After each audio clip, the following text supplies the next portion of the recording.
en el Alto Manhattan, llorando hoy la muerte de una señora dominicana de 64 años, Valeria Ortega.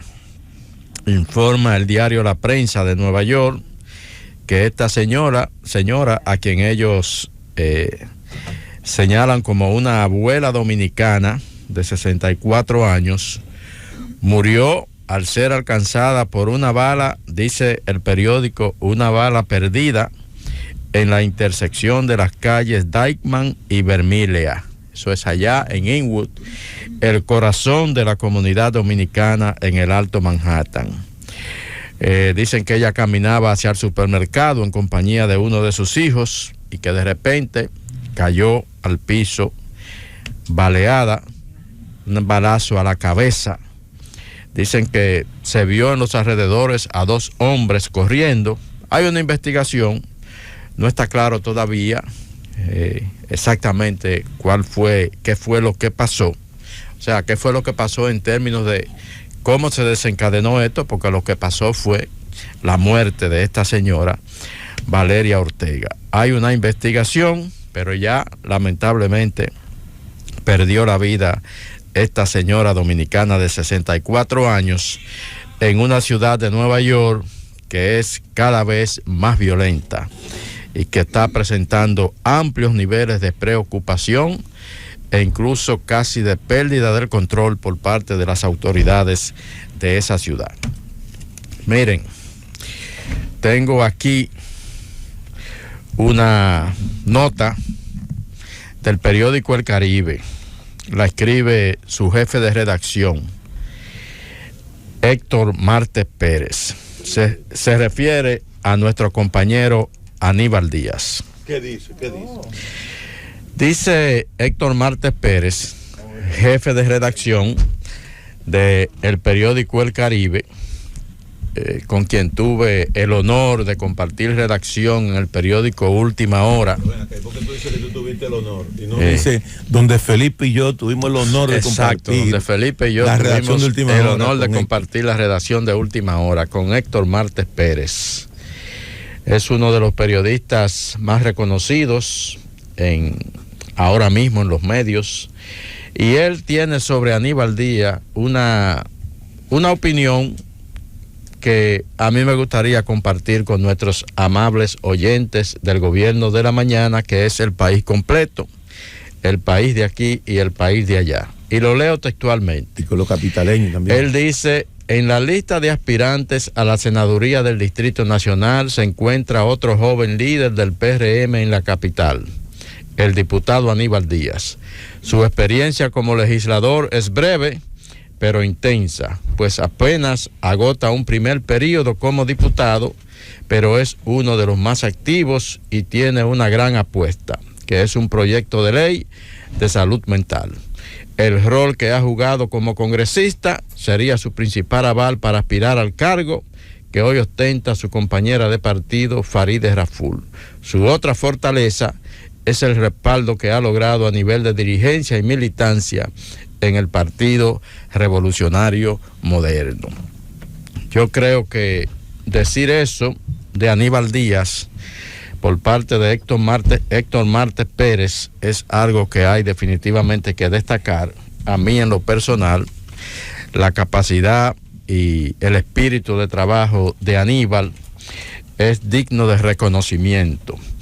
Llegó al Congreso hace apenas 2 años y hoy es uno de los legisladores que tiene un aval de reconocimiento por parte de toda la sociedad y por parte de la comunidad política, porque la verdad que el hombre llegó ahí con ideas, llegó con un plan de trabajo, llegó con un folder de propuestas, de iniciativas, y el país lo está mirando todos los días. Y yo en lo personal me siento muy satisfecho de que mi compañero Aníbal Díaz tenga esos niveles de valoración que hoy le da el jefe de redacción del periódico El Caribe. Ha demostrado que es un trabajador social al margen de la responsabilidad política que tiene. Claro, felicidades, hermano Aníbal Díaz. Yo me quiero sumar también a esas valoraciones de ustedes y de el amigo Héctor Marte del periódico El Caribe, porque la verdad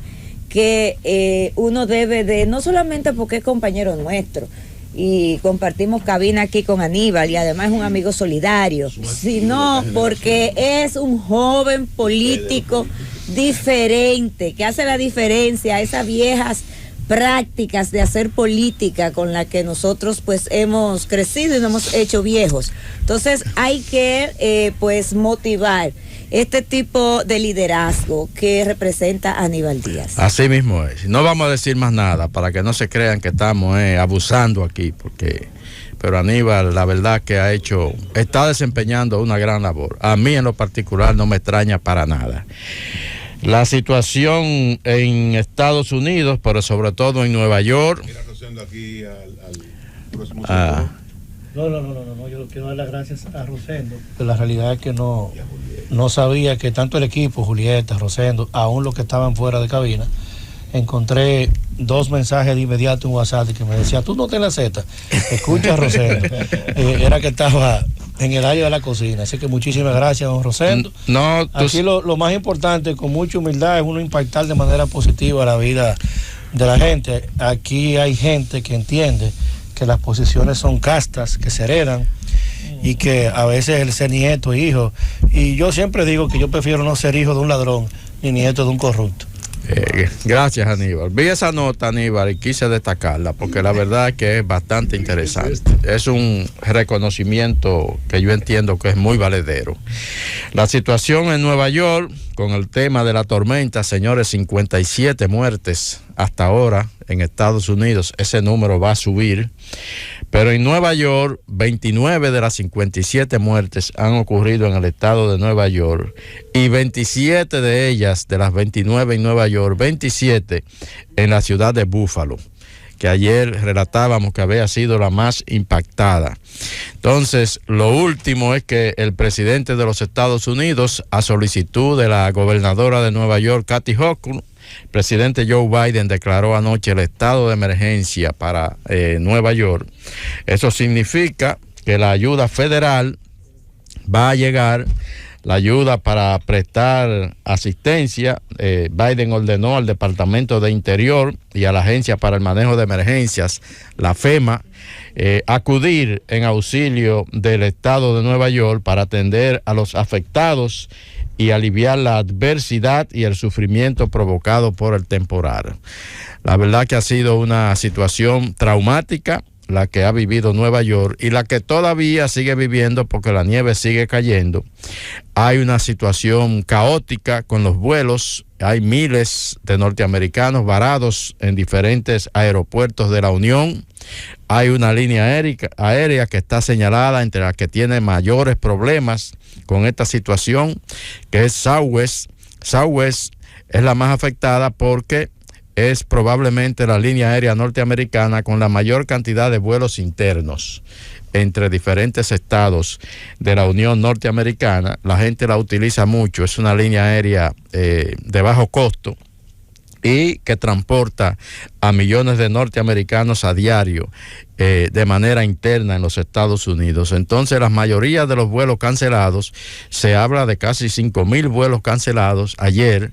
Bueno, pues han sido en su gran mayoría vuelos de la aerolínea Southwest. Aquí en República Dominicana, las autoridades, sobre todo la administración del Aeropuerto Internacional de las Américas, Aerodón, que administra las Américas y administra otros aeropuertos, así como también en el aeropuerto de Punta Cana, se han reportado ayer por lo menos 39 cancelaciones de vuelo. Hoy creo que todo el que tenga en planes viajar debería llamar a su aerolínea antes de acudir al aeropuerto para ver cuál es la situación, porque permanece ese estado de calamidad que ha afectado a Nueva York y que por supuesto ha afectado también a la comunidad dominicana. Ayer nos reportaban 2 muertes en la zona de Syracuse. Syracuse es allá también en la parte alta del estado de Nueva York, el Upstate como le dicen, y nos reportaron ayer la muerte de 2 dominicanos que se accidentaron en una carretera congelada de esa zona del estado de Nueva York. Paso a Ucrania. Allí la situación, se ha estado hablando en las últimas horas de probables negociaciones para terminar la guerra. Ayer el primer ministro de la India, Narendra Modi, llamaba al presidente de Ucrania, Volodymyr Zelensky, para instarlo a iniciar, en verdad, para buscar negociaciones para poner fin a la guerra.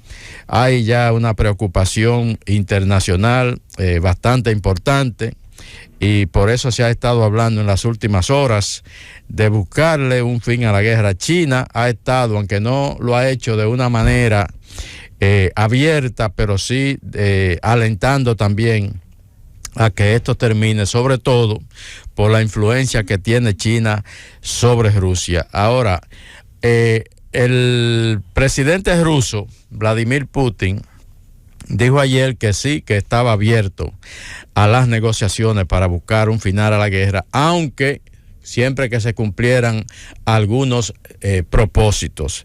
Esos propósitos serían lo que ha estado Rusia exigiendo desde el principio, que es que Ucrania renuncie a la soberanía de los territorios ocupados por Rusia, y entonces esa sería básicamente la principal meta de Rusia para buscar negociaciones. Ahora, el canciller ruso, Sergei Lavrov, habló esta mañana con respecto a la situación. ¿Qué dijo Sergei Lavrov? Le da un ultimátum a Ucrania para que cumpla con los objetivos que Rusia se ha planteado. Dice él, primero, desmilitarización y desnazificación de Ucrania y renunciar a la soberanía rusa en los territorios ocupados. Él dice que si Ucrania no hace eso, si no acepta esa exigencia de Rusia, entonces el ejército ruso va a tener que resolver la situación. Decía esta mañana el canciller ruso. La declaración de Lavrov se produce en medios rusos, la agencia TASS, y dice que el objetivo de que Ucrania sabe cuál es el objetivo de Rusia y que depende de Ucrania si realmente quiere que la guerra termine. Si quiere que la guerra termine, anulen su ejército, desmilitarizar a Ucrania, cumplan con nuestro pedimento, que es el de entregar todos los territorios, y si no lo hacen, entonces el ejército ruso va a tener que resolver la situación. Claro, tanto Ucrania como los aliados occidentales le respondieron inmediatamente al canciller ruso de que esos pronunciamientos no eran más que propaganda, mientras que Ucrania se prepara para, dice el presidente Volodymyr Zelensky anoche, que Ucrania está esperando una embestida rusa antes de fin de año, un ataque amplio de Rusia antes de fin de año, y estas declaraciones que acaba de dar el canciller ruso de que o resuelven el tema o nosotros lo vamos a resolver, podría de alguna manera señalar que esos planes estarían de verdad ejecutándose.